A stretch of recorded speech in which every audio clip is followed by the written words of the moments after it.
生徒の前なんでね。カットつけさせてもらうよ。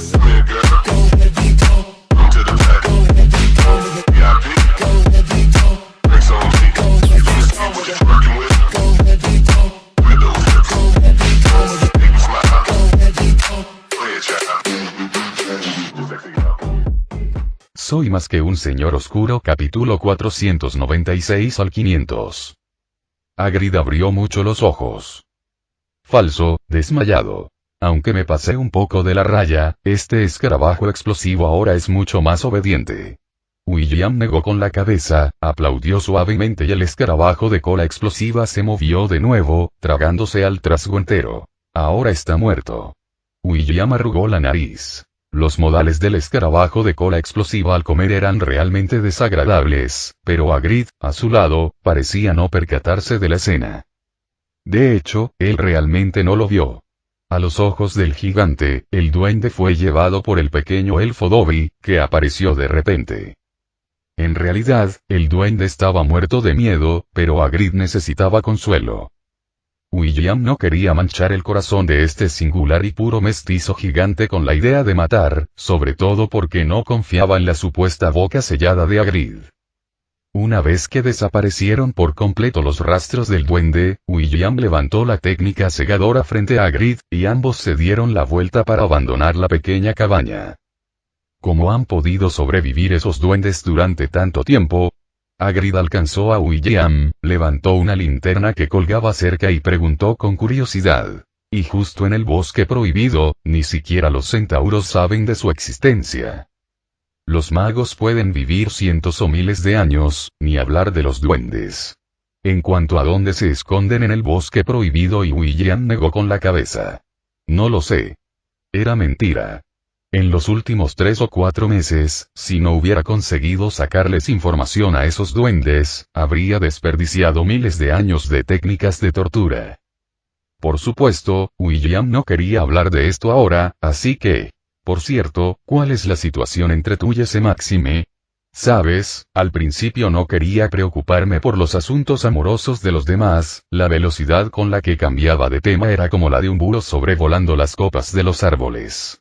Hagrid se quedó paralizado al instante. Su gigantesca figura parecía algo abatida, la linterna que sostenía en la mano cayó al suelo con un plop, la llama parpadeó, y Hagrid no se molestó en recogerla, bajando la cabeza y apretando las manos con fuerza.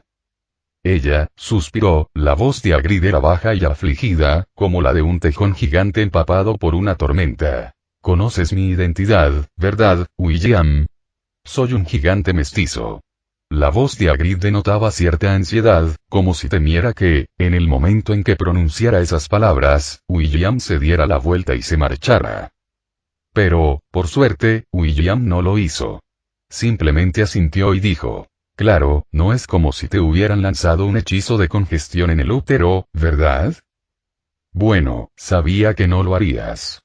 Esta sociedad es muy discriminatoria con los mestizos, aunque al profesor Flitwick no parezca importarle su propia identidad, Hagrid murmuró con cierto desánimo. Bueno, en cualquier caso, después de aquel baile, le confesé mi identidad a Olimpe. Creí que era como yo, pero dijo que simplemente era de huesos grandes. William, nunca he visto a un mago con un esqueleto más grande que el mío, sí, claramente te está mintiendo. Pero, ¿por qué? Por fin conocí a alguien tan parecido a mí. Hagrid se cubrió los ojos con sus grandes manos, con una expresión de profunda tristeza. Obviamente, esto no era tan simple como el fin del amor, sino que, tras sufrir discriminación, este mestizo finalmente había encontrado a alguien de su clase, solo para ser rechazado por esa persona. Al notar que parecía haber tocado la cicatriz de Hagrid, William suspiró, observando al gran bebé de más de 3 metros de altura llorar desconsoladamente, no pudo evitar comenzar a sopesar los pros y los contras en su mente. En momentos como este, es mejor consolarlo seriamente o simplemente usar un hechizo de Obliviate sobre él. William no es un maestro de las emociones. Así pues, el consejo que podía darle a Hagrid era que se disculpara con la señora Máxima y tuviera una buena conversación con ella. Al fin y al cabo, es mejor para alguien que se ha convertido en el director de una escuela de magia que no se revele su identidad de gigante mestizo. Claro que, en cuanto a si Maxime aceptaría la disculpa de Hagrid, William no podía estar seguro, porque, como ya se ha mencionado, William no es un maestro de las emociones. Tras instruir a Hagrid sobre algunas precauciones para cuidar de Zagros e hincarlos, William salió del sótano de la cabaña. Pero no regresó al castillo. En cambio, se dirigió directamente al bosque prohibido. Con un susurro, la figura de William desapareció bajo la pálida bóveda gris de los árboles.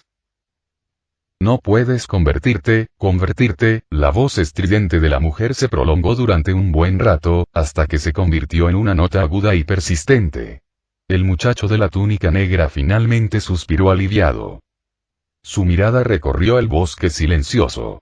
Varios cadáveres de magos negros colgaban desordenadamente de las raíces retorcidas.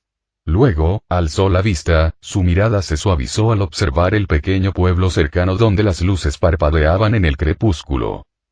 Don don don, las campanas de la iglesia repicaron melodiosamente al anochecer. El sonido bajo y apagado parecía traspasar la frontera entre la ilusión y la realidad. La escena caótica y opresiva ante los ojos del niño se desdibujó, se hizo añicos como un reflejo en el agua perturbado por una piedra, y finalmente se transformó en el hospital de San Mungo para enfermedades y lesiones mágicas. El quinto piso, en esa sala tan familiar del departamento de daños por maldiciones, envuelto en una cálida luz amarilla.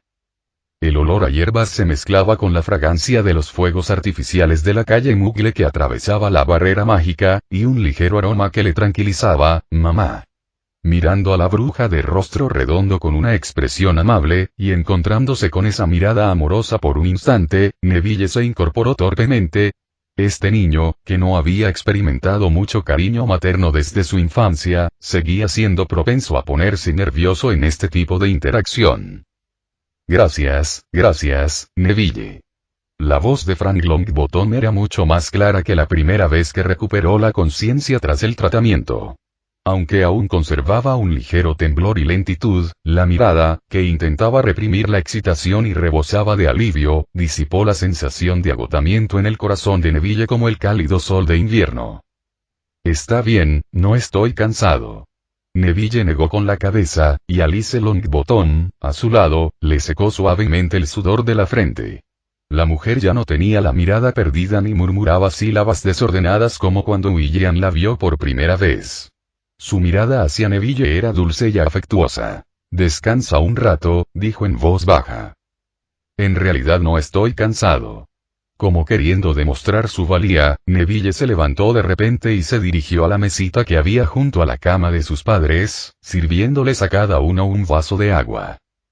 Ah, pensé que había una parte para mí. Sentado al otro lado de la cama del hospital, William mantuvo una postura erguida y suspiró con una expresión de queja. Neville se sobresaltó ante este comentario e intentó explicarse apresuradamente, pero William lo interrumpió diciendo: es broma. Sacudió el bolígrafo que tenía en la mano y se giró para mirar al hombre bajito, regordete y calvo que estaba detrás de él. Hipócrates Smetwick, el curandero de los Longbottom. Señor Longbottom, señora Longbottom. Smetwick asintió, ajustándose las gafas de media luna. Su voz era grave y suave. ¿Cómo te sientes?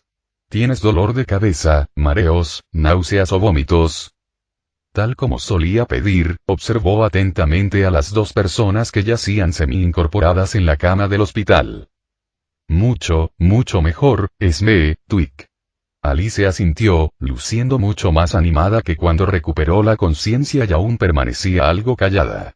Los efectos de los años todavía la hacían tartamudear un poco al hablar. Es que, todavía siento la cabeza, un poco, pesada. La mujer frunció el ceño y pensó un momento. Encontrar un adjetivo adecuado era todo un reto para ella. Pero no es incómodo. Frank asintió también, sumándose a lo que decía su esposa. Levantó la mano y le dio una palmadita en el hombro a Neville, indicándole al chico que se relajara un poco.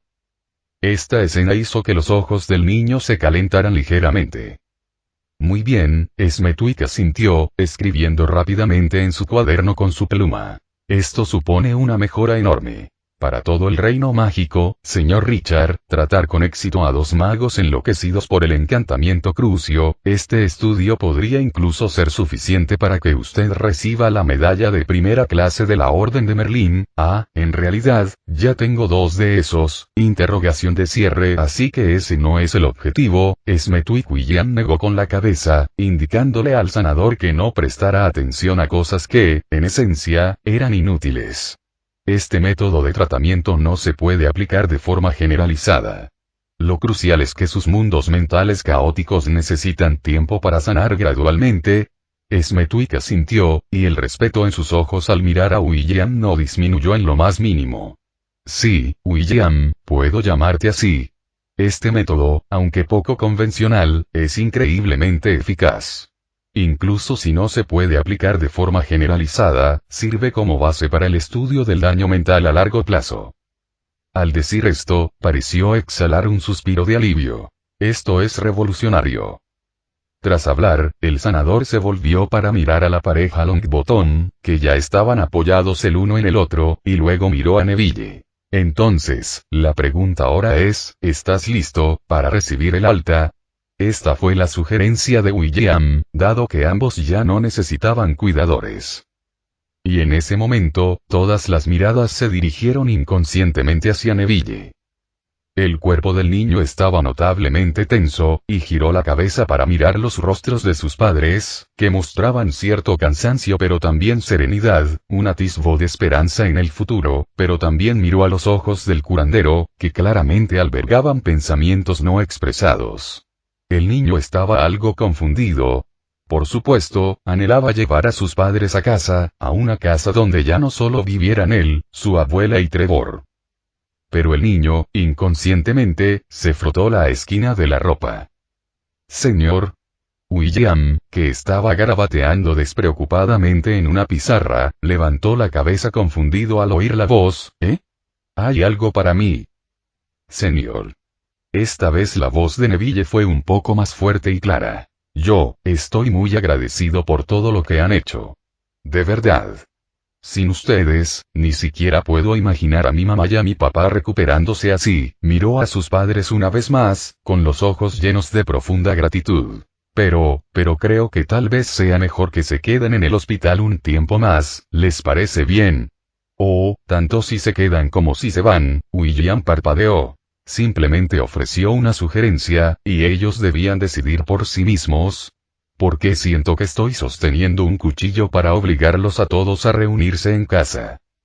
Pero Neville parecía preocupado de que William pudiera malinterpretarlo, y añadió apresuradamente.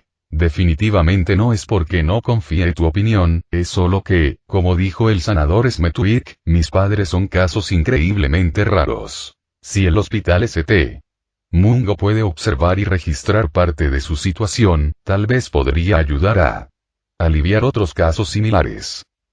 Sí, Smethwick asintió rápidamente. Era evidente que eso era lo que pensaba, pero no podía decirlo abiertamente, ya que todo el tratamiento lo llevaba a cabo exclusivamente William, y él solo era un observador ocasional que tomaba algunas notas. Ahora bien, aunque estaba interesado en los resultados de la investigación de William, esto era algo que no podía expresar directamente. Aunque su ambición no tenía ninguna intención egoísta. Así, este mago bajito y regordete, de mediana edad, también abrió mucho los ojos al mirar a William, con la mirada llena de esperanza. William sentía que, sin querer, lo habían puesto en el papel de villano. Sigo pensando que no puede ser simplemente, por supuesto, señor, no intento coaccionarlo moralmente. Después de todo, mis padres se curaron gracias a usted. Sí, oye, no te estoy apuntando con mi varita. William interrumpió la persuasión de Neville. Déjalos ir a casa a recuperarse. Es solo una sugerencia. ¿Una sugerencia? ¿Entiendes el significado de estas palabras? Eres un buen chico, Neville. Mientras hablaba, William no pudo evitar darle una palmadita en la cabeza al muchacho. Hagámoslo así. Se giró para mirar al curandero. El anciano parecía algo agitado en ese momento. Por supuesto. Smethwick asintió repetidamente. Tenga la seguridad, señor Richard, de que le entregaré todos los éxitos y registros para que los revise. No hace falta, estoy bastante ocupado. Una vez resuelto todo, Neville sintió que por fin se le quitaba un gran peso de encima. El chico sonrió tímidamente a William, luego se acercó a la cama de sus padres para tranquilizarlos con suavidad, y la pareja, naturalmente, apoyó la idea de su hijo. A continuación, William conversó con Smethwick sobre algunos asuntos y detalles adicionales relacionados con la poción mágica. El tiempo casi se acababa, y al ver el sol oblicuo poniéndose por el oeste a través de la ventana, William se despidió de Neville y de la pareja Longbottom, observando la silueta erguida de Neville. Frank y Alice intercambiaron miradas, viendo en los ojos del otro un brillo lleno de esperanza. En el hospital de San Mungo para enfermedades y lesiones mágicas no había ascensor, así que los dos avanzaron por el pasillo hacia las escaleras, pero antes de llegar muy lejos, los pasos de Neville se detuvieron instintivamente. Inconscientemente, miró hacia la habitación contigua. La puerta estaba abierta y pudo ver una figura delgada sentada junto a la cama, con la mirada perdida en el pasillo lleno de gente. El pelo, antes corto y oscuro, del chico había crecido bastante. Su nariz aguileña, algo hosca, parecía haber perdido su brillo. Sus hombros estaban caídos. Todo su ser estaba sumido en una sofocante melancolía. Víctor Krum. Una fuerte oleada de compasión invadió a Neville, quien continuó siguiendo a William, mirándolo con vacilación y preguntando suavemente.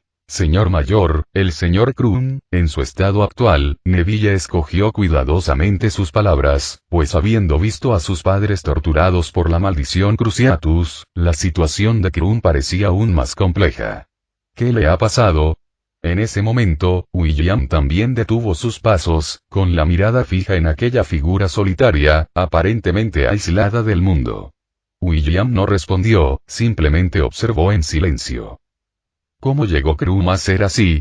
Probablemente, porque le tocó un buen profesor.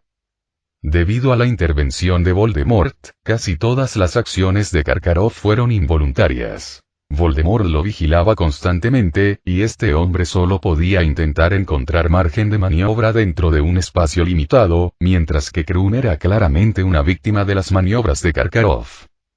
La locura de Krum era justo la excusa que Voldemort necesitaba para atacar a William. Estaba intentando arrebatarle el poder de las manos. Así pues, William siguió los pasos de Voldemort y, en el momento crítico, dio un empujón, enviando a Karkaroff, quien estaba bajo la influencia de Voldemort, a Azkaban. En ese momento, la mirada de William se tornó algo profunda, pero no era de compasión. Unos segundos después, giró lentamente la cabeza con una sonrisa en el rostro que Neville no pudo descifrar. No era una negación ni una afirmación. ¿Cómo es posible que las cosas hayan llegado a este punto? La voz de William era muy suave, como si respondiera a Neville, pero también como si hablara consigo mismo. Mala suerte, tal vez. Pero, en realidad, no es nada grave. Entonces, William no dio más explicaciones, simplemente le dio una palmada en el hombro a Neville y dijo: «Vámonos, se está haciendo tarde». Luego dio un paso al frente, indicándole a Neville que lo siguiera. Esta respuesta ambigua dejó a Neville con el corazón apesadumbrado. Echó un último vistazo a la solitaria figura de Krum, suspiró y rápidamente alcanzó a William. Los dos bajaron las escaleras sin detenerse, hasta que entraron en el bullicioso vestíbulo del hospital de San Mungo, repleto de todo tipo de pacientes extraños que se preparaban para regresar al pueblo de Hogsmeade a través de la Red Flu. Pero, justo en ese momento, un búho blanco, desaliñado y polvoriento, entró disparado como una pequeña bala de cañón desde fuera de la puerta, apuntando directamente a William.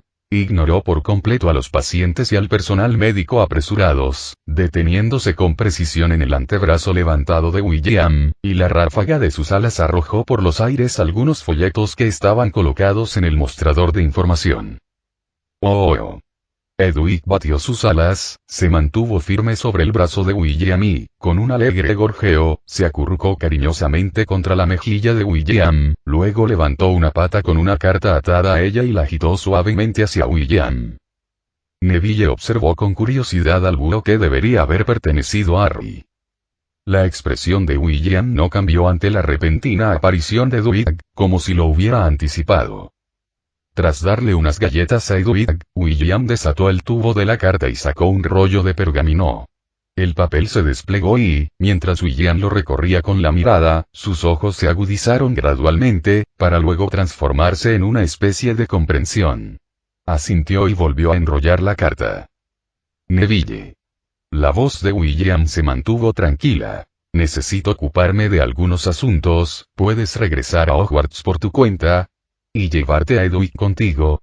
Neville vaciló un instante, echó un vistazo instintivamente a la carta que William había guardado en su bolsillo, luego recordó ese raro destello de agudeza en William y asintió rápidamente. No te preocupes. Está perfectamente bien, señor. Te prometo que se la entregaré a Harry, puedes estar tranquilo. Sonaba un tanto extraño, pero William no le dio mayor importancia y colocó directamente el búho de su brazo sobre la mano del niño. Aunque Edwig se mostró ligeramente disgustada, simplemente erizó sus plumas y asintió con la cabeza hacia William. William asintió también, evitando decir algo innecesario, y se dio la vuelta para salir directamente del pasillo. Al salir de la habitación, su sombra pareció desvanecerse en el aire como mercurio, sin dejar rastro ni llamar la atención de nadie, excepto de Neville, que lo había estado observando.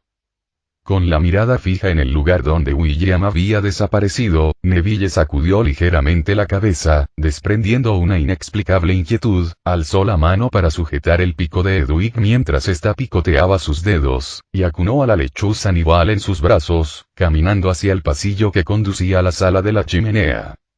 Es hora de volver.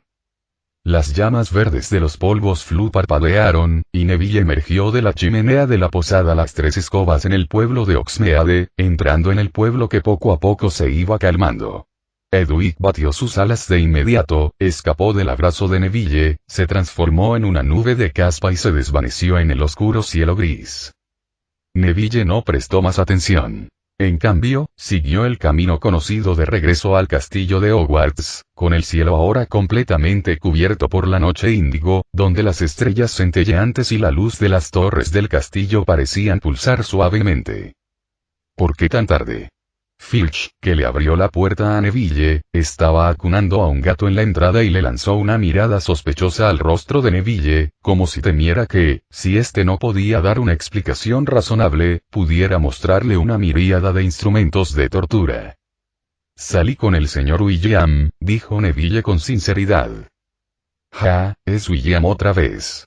Filch interrumpió con impaciencia. HMPH, las palabras no promuevan nada, acércate, pequeño bribón. Dicho esto, Filch acercó a la señora Loris en sus brazos hacia Neville. El elegante gato gris olfateó cuidadosamente a Neville y luego dejó escapar un suave maullido. Bien, has aprobado. Ve a tu sala común. Filch pareció algo decepcionado, pero no siguió molestando a Neville, sino que lo empujó hacia la escalera. No dejes que te vuelva a pillar deambulando por la noche después del toque de queda. Mocoso de Gryffindor, murmuró Filch mientras salía del vestíbulo. En la cálida chimenea de la sala común de Gryffindor, las llamas danzaban alegremente, produciendo un crepitar. El aire estaba impregnado de una mezcla de aromas a pergamino, muebles antiguos, chocolate caliente y algún tipo de pastel recién horneado. El retrato de la dama gorda no estaba en el marco. En su lugar, había un león dormido que, tras pronunciar la contraseña, se apartó perezosamente para dejar entrar al niño. Al arrastrarse por el estrecho pasillo, la sala común rebosaba de vida, pareciendo una pintura ukiyo-e de tonos cálidos. Ron Weasley estaba encorvado sobre una mesa baja de madera cubierta con un tablero de ajedrez, con su abundante cabellera roja casi erizada. Jugaba contra el desaparecido Percy Weasley, quien últimamente había estado muy difícil de encontrar. En ese momento, Percy vestía ropa de estar por casa impecable, y sus gafas reflejaban una luz penetrante en el fuego. Estás a punto de perder otra vez, Ron. La voz de Percy era tranquila e inquebrantable. Se ajustó las gafas y, en el tablero de ajedrez, la torre negra arrolló sin piedad al caballo de Ron. Esa es, la séptima partida. ¿Necesitas ayuda para analizarla? Tu estrategia de ataque es demasiado temeraria y la defensa del flanco del rey es demasiado débil. Era inevitable que las torres de la última fila te derribaran. Ron dejó escapar un gruñido de frustración, despeinándose aún más. Perky. Vuelve a tu dormitorio. Ya te graduaste. ¿Y quién dijo que perdí? Fue una retirada estratégica, maldito, déjame retractarme de un par de movimientos. Exclamó Ron furioso, y algunos estudiantes de cursos inferiores que observaban no pudieron contener las risitas. Entonces, un irritable Ron los ahuyentó agitando los brazos. Junto a la chimenea, en una mesa cubierta de herramientas y pequeños objetos, Hermione se puso las gafas, sentada con las piernas cruzadas sobre la alfombra con expresión concentrada. Sus rizos castaños, ligeramente encrespados, caían con la fuerza de la gravedad, cubriendo parcialmente su perfil. En su mano sostenía un pequeño cuchillo de tallar, que movía lenta y firmemente sobre una pieza ovalada de metal gris plateado. A medida que la tallaba, surgían patrones azules que se extendían lentamente por toda la pieza. ¿Esto es? Neville observaba con curiosidad, sin reconocer el material del metal, y Hermione pareció sobresaltarse cuando el chico habló de repente. Por suerte, instintivamente levantó la muñeca. De lo contrario, el metal, con su intrincado diseño, podría haberse partido por la mitad. Mi error. Al ver a Hermione entrecerrar los ojos y mirarlo fijamente sin decir palabra, Neville rápidamente imploró clemencia. ¿Dónde está el estudiante de último año? Hermione tarareó suavemente, haciendo un puchero sin responder a la pregunta de Neville. En cambio, le devolvió la pregunta. La chica sabía lo que Neville había estado haciendo ese día. Tras escuchar la explicación de Neville, preguntó de inmediato. ¿Qué tal? Pareces de buen humor. En efecto, bastante bueno, Neville asintió. Mis padres han despertado. La maldición de las artes oscuras que pesaba sobre sus heridas ha desaparecido por completo.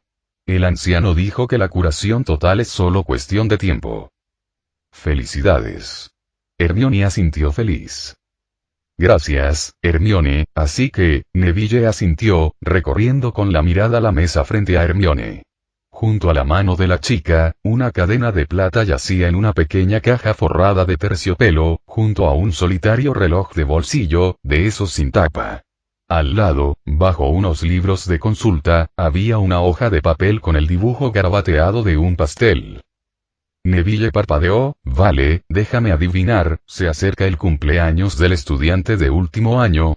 Sí, no voy a dejar que grabes tu nombre en mi pastel. Hermione recogió protectoramente con sus brazos los objetos que había sobre la mesa, mientras observaba atentamente a Neville, casi a punto de sisear. Crookshanks saltó sobre la mesa, compensando el siseo que le faltaba a Hermione. Eso es demasiado bajo. ¿Quién haría algo así? Neville y Crookshanks se miraron con los ojos muy abiertos por un momento, y luego preguntaron instintivamente. ¿Qué opinas? Hermione dijo con irritación, desviando la mirada. Siguiendo su mirada, Neville vio a Harry, cómodamente sentado en un sillón con Cedric, quien de alguna manera había logrado entrar. Ambos parecían preocupados, sosteniendo una hoja de pergamino con un laberinto dibujado en ella. Estos dos han estado estudiándolo toda la tarde. Hermione negó con la cabeza, la bajó de nuevo y comenzó a lijar las pequeñas piezas que unían el reloj de bolsillo y la cadena.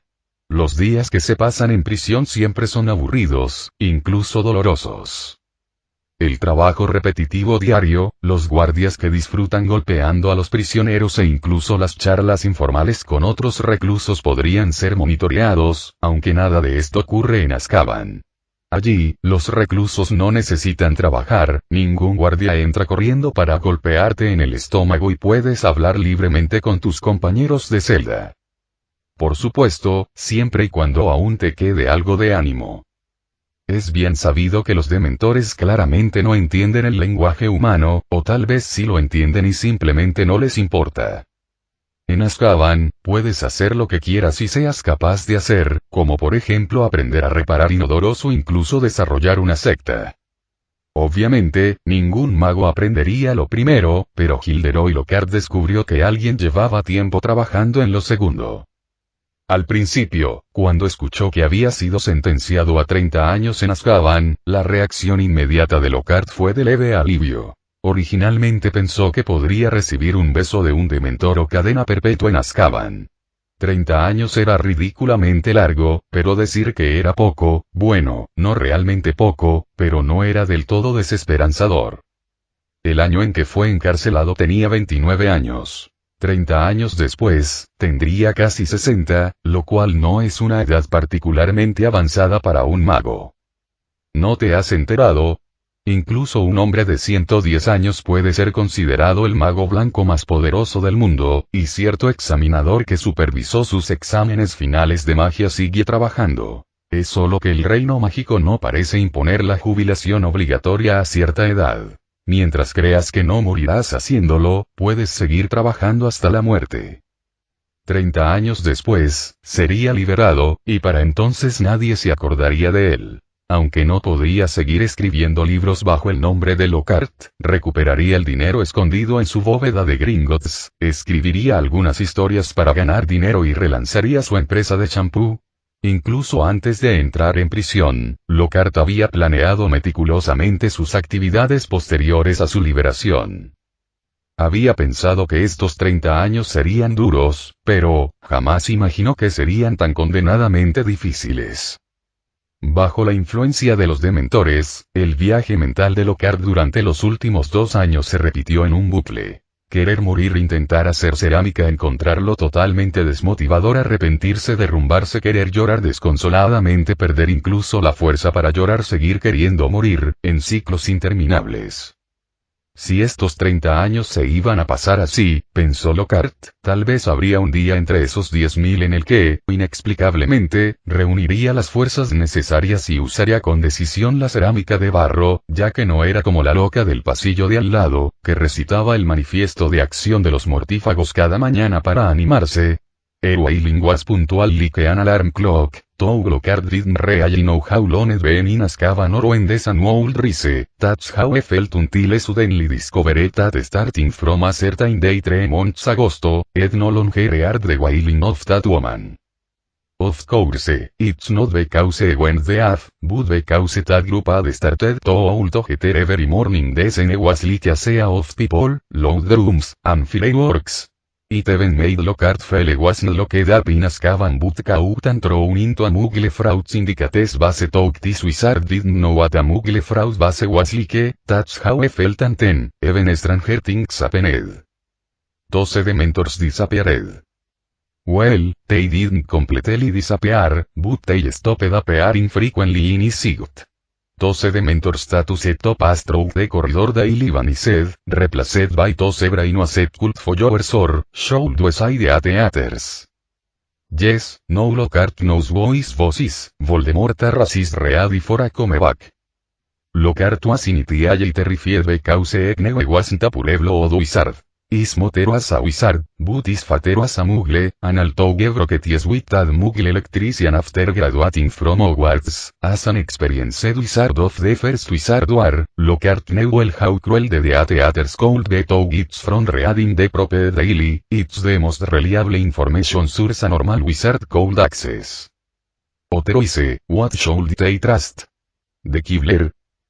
But, as stated in the earlier part, yes, no Lockhart also became a theater event to had no organizational identity and failed to memorize the entire theater section manifesto after nearly 2 months. Lockhart is still a theater or rather, ever Johnny in Azkaban has become a theater. Those who ended up weren't exactly good people, and ever Johnny from top to bottom embraced the family of the theaters, becoming an intertwined family. To Lockhart heard the in the cell next to him mention several times that he set to familiar faces in this family, no one really cared. The Dementors, will either into agreement with the Ministry of Magic by not intentionally harming these prisoners' lives, always at some unlucky with poor also their new boss took this boss demanded to be called master with some SM-related quirks wasn't bad, at least wasn't like the Dark Lord's rumored ways of shouting and killing Mattis subordinates, nor did they randomly grab some on every day to torture for power, but Lockhart was still very afraid aunque insistía en que sus padres eran magos, que él era un mago del linaje de la familia Prewett, con raíces que se remontaban a 8 generaciones en el mundo mágico de Inglaterra como una antigua bandera pura, tal vez sus antepasados habían servido como magos imperiales. Lockhart inicialmente tenía mucho miedo de ser descubierto. Afortunadamente, a Voldemort no parecía importarle mucho si sus subordinados eran de sangre pura. Parecía desesperado por conseguir mano de obra, expandiendo el ejército de los mortífagos sin ningún criterio. Sí, si la mente de Lockhart no hubiera sido atormentada por los dementores durante estos 2 años, con su inteligencia podría haberlo deducido. Voldemort necesitaba mano de obra, reunió toneladas de sangre fresca como mortífagos. Voldemort pretendía sembrar el caos, fueron estas personas capturadas como relleno. Pero, por desgracia, al mundo le faltan los sí. Hasta 2 meses después, Lockhart aún recordaba vívidamente la experiencia de aquel día. Antes de ese día, los dementores habían desaparecido, y en su lugar patrullaba el grupo de mortífagos que originalmente estaban encarcelados en la zona de cadena perpetua. Estos individuos comenzaron a vestir túnicas negras, se transformaron de prisioneros de Azkaban en guardias de prisión, reemplazando a los dementores, y empezaron a explicar la situación actual a todos, es decir, a los demás prisioneros.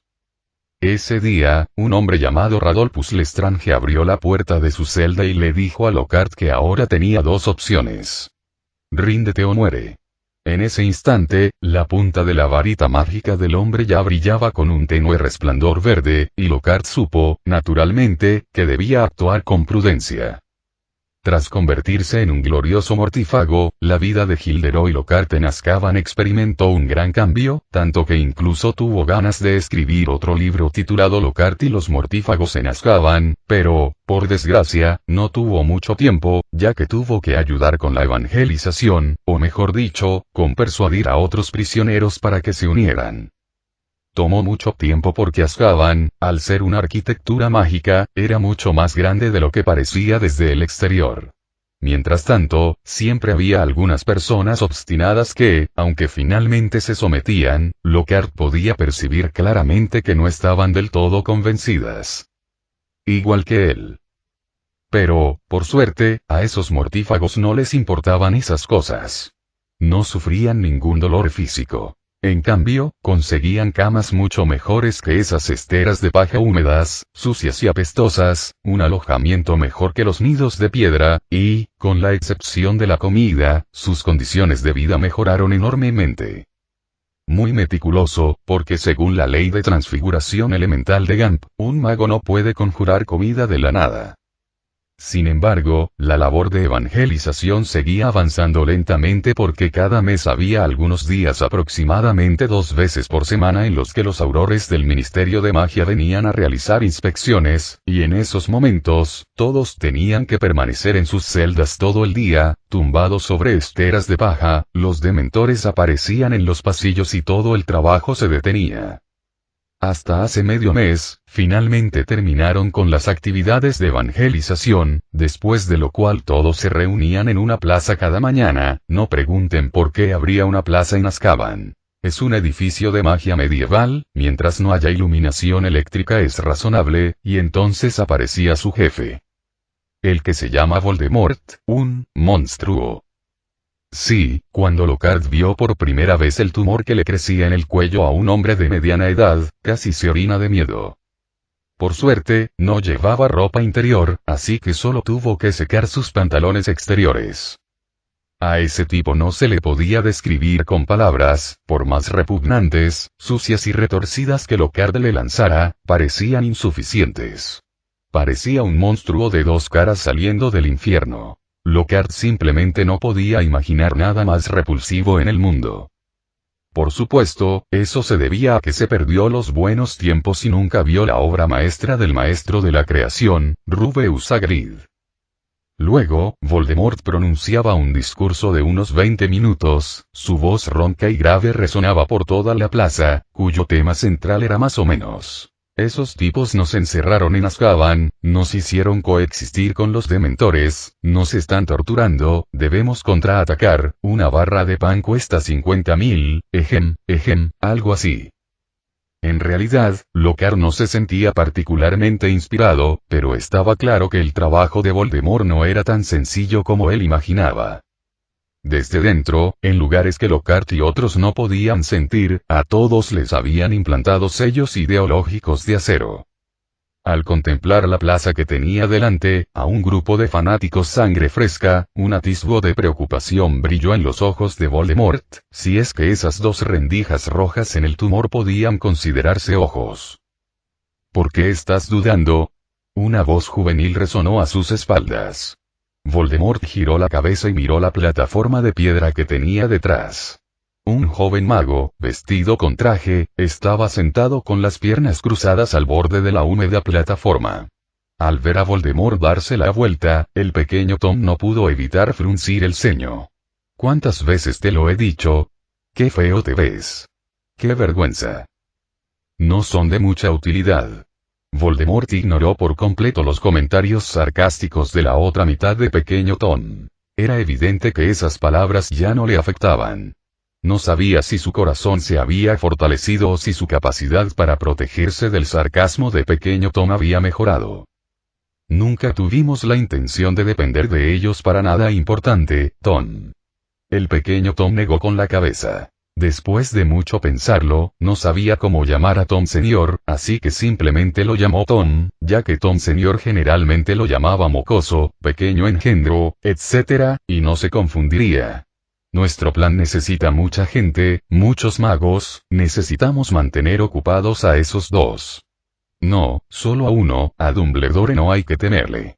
Tras reflexionar un momento, Voldemort también negó con la cabeza. Esa persona resolvió mi aliado, Elvo, esa rata de nariz afilada y acabó otra fosa y se enterró a sí mismo. Estúpido imbécil que no logró robar el pollo y en su lugar perdió el arroz, si es que me hubiera dado alguna pista de antemano, entonces todos quedarían capturados de un solo golpe. El pequeño Tom aplaudió, como si elogiara el coraje de Voldemort. Claramente, después de haber repasado la historia de la segunda rebelión de los goblins, pensé que ya tenías un conocimiento razonable de William Richard, maldita sea, es un monstruo, arrugó la nariz, más monstruo de lo que pareces ahora, ... Además, ¿no hay que temer a Dumbledore? ¿Dónde demuestra ese viejo que no hay que temerle? Ya es viejo, y yo solo necesito, artes oscuras. Una maldición. Un medio vil. El pequeño Tom habló con tono sarcástico, aunque sabía que sus palabras ya no podían provocar mucha fluctuación emocional en Voldemort, aún disfrutaba haciéndolo. No seas ridículo, Tom, no puedes determinar la fuerza de ese viejo. Mi plan es más fiable. ¿Eh? ¿Por qué estamos perdiendo el tiempo? Claramente, podríamos dejar que esos dementores conduzcan a ese grupo de magos, en lugar de dar estos discursos completamente inútiles. Voldemort mostró un atisbo de desdén. Como no podemos controlar completamente esas capas andrajosas, tu propuesta es propensa a errores, Tom. Ya es la 42ª vez que te lo explico, jaja, tu memoria está empeorando. El pequeño Tom bromeó, con un brillo de risa disimulada en los ojos. Además, ¿quién dijo que los discursos son inútiles? Hace 70 años, un alemán entró en una taberna, ... Tras un largo silencio que solo les pertenecía a ellos dos, o mejor dicho, solo a Voldemort, el pequeño Tom soltó una risita y repitió. Tom, tu memoria realmente está empeorando. La figura del joven mago se desvaneció lentamente, dejando solo una frase flotando en el aire. Nunca me des la oportunidad, Tom. Final del capítulo.